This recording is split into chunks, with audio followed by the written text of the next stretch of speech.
तर मित्रांनो, मी प्राध्यापक श्रीकांत मुजबुले टीचर्स एक्झाम कट्टा चॅनलवर तुम्हा सगळ्यांचं स्वागत आहे. चॅनलला पहिल्यांदाच भेट देत असाल तर चॅनलला सबस्क्राईब करून घ्या, जेणेकरून तुम्हाला नवीन अपडेट लवकरात लवकर भेटून जातील. मित्रांनो, हा जो वाद चालू आहे की विद्यार्थ्यांच्या मनामध्ये संभ्रम निर्माण झालेला आहे, याबाबत आपण यापूर्वी 2 व्हिडिओ दिलेले आहेत. पण त्यामध्ये विद्यार्थ्यांच्या वेगवेगळ्या कमेंट आणि पुन्हा आणखीन विद्यार्थ्यांमध्ये जो संभ्रम काही विद्यार्थ्याचा दूर झालेला नाही, त्या संदर्भामध्ये आपण हा व्हिडिओ देत आहोत. मित्रांनो, टेट 3 साठी नवीन जी आर निघून जी नियमावली प्रसिद्ध झाली आणि जे मर्यादित प्रिफरन्सचे धोरण लागू करण्यात आले,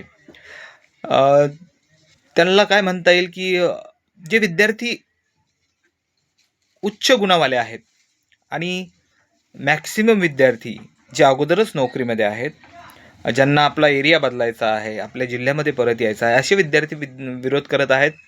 बाकीच्यांसारखं मी स्पष्ट तुम्हाला सांगतो की यूट्यूब व्ह्यूसाठी मला काहीही करायचं नाही आहे. बाकीचे जे करतायत, विद्यार्थ्यांची मागणी म्हणून आपले यूट्यूब व्ह्यू वाढण्यासाठी त्यांची कमाई होते, पण त्या दृष्टिकोनातून आपल्याला त्यांच्याशी काही देणं घेणं नाही. ते त्यांच्या परीने त्यांच्या जागी योग्य असतील, अयोग्य असतील, पण विद्यार्थ्यांच्या हिताचा निर्णय म्हणून विद्यार्थी जर ही मागणी रद्द करणे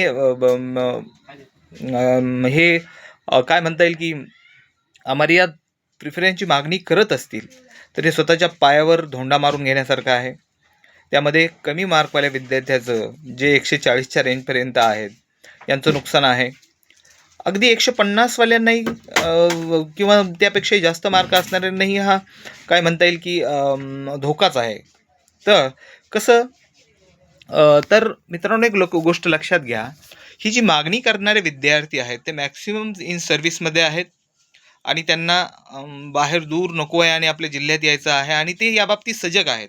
कारण बाहेर राहत असताना माणसाला कळतं की किती बाहेर परेशानी होते. आपलं घर, आपला परिवार, संसार हे सांभाळताना जी कसरत करावी लागते आणि त्यात शिक्षण सेवक पदाचा कालखंड. पण त्यांनी ही गोष्टसुद्धा लक्षात घ्यायला हवी की काही मुलं जे आहेत किंवा मॅक्सिमम मुलं जे आहेत, त्यांना नोकरी नाही. त्यांना फक्त नोकरी पाहिजे आहे आणि एखाद वेळेस बाय चान्स कमी मार्क आलेले असतील, अशा विद्यार्थ्यांनी होपच सोडून द्यायची. अगदी जीवनात रस न वाटल्यासारखं वाटतं आणि ज्यांना नोकरी आहे त्यांना असं वाटतं की आता खूप आरामशीर आपल्या घराजवळ पाहिजे.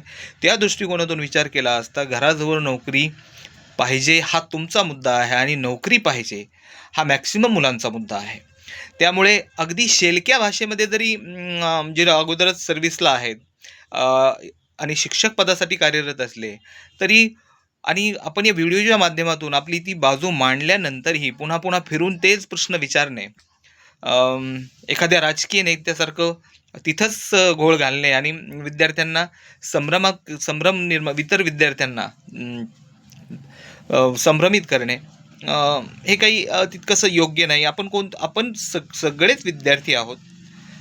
आयुष्यभर माणूस विद्यार्थीच असतो. त्या दृष्टिकोनातून नवीन नवीन काहीतरी शिकायला भेटतं. मनोवृत्ती वेगवेगळ्या असतात, पण इतरांचं कल्याण होत असेल, बहुतांशाचं कल्याण होत असेल आणि तुमचं त्यात काही नुकसान नसेल, तर मला असं वाटतं की आक्षेप घेण्याचं काहीही कारण नाही. कोणत्याही मोठ्या वर्गाची 2 लाख विद्यार्थ्यांची जवळपास माझ्या मते या नियमामध्ये बदल व्हावा अशी मागणी नाहीच आहे.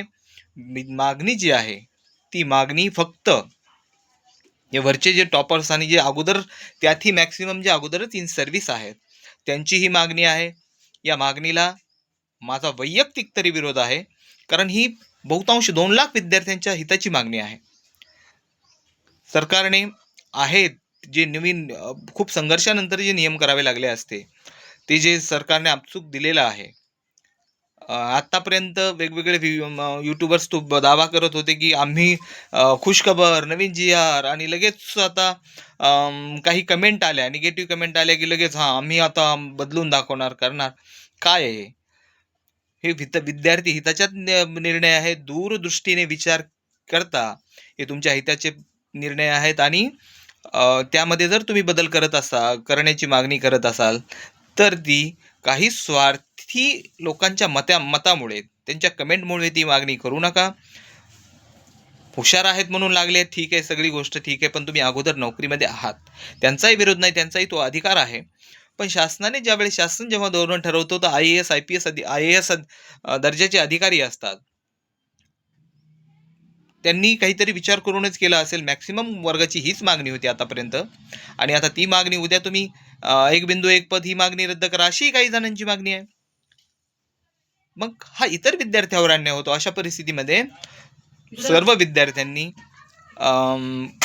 या मागणीचा विरोध करावा की मर्यादित प्रिफरन्स रद्द करावे, या मागणीचा विरोध करावा. हा, असंही होऊ शकतं की 50 प्रिफरन्ससाठी दिलेली आहे मर्यादा 75-100 केली तर काही हरकत नाही, त्यांची ही मागणी पूर्ण केल्यासारखी होईल. पण अमर्यादित प्रिफरन्स लॉक करण्यासाठी देऊन सगळ्या ठिकाणी तुम्हीच जा आणि गेल्या वेळेसारख्या पुन्हा आणखीन व्हॅकंट जागा राहू द्या, तुम्हाला फक्त तुमच्या पसंतीची जागा मिळविण्यासाठी हजारो विद्यार्थ्यांना बेरोजगार राहू देणं योग्य नाही.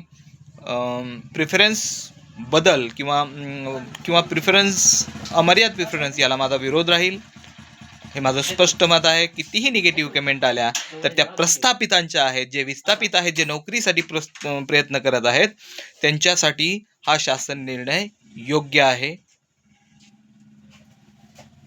मतभेद असतील कमेंटमध्ये अगदी सभ्य भाषेमध्ये व्यक्त व्हा. चॅनलला सबस्क्राईब केलं नसेल तर करून घ्या. धन्यवाद.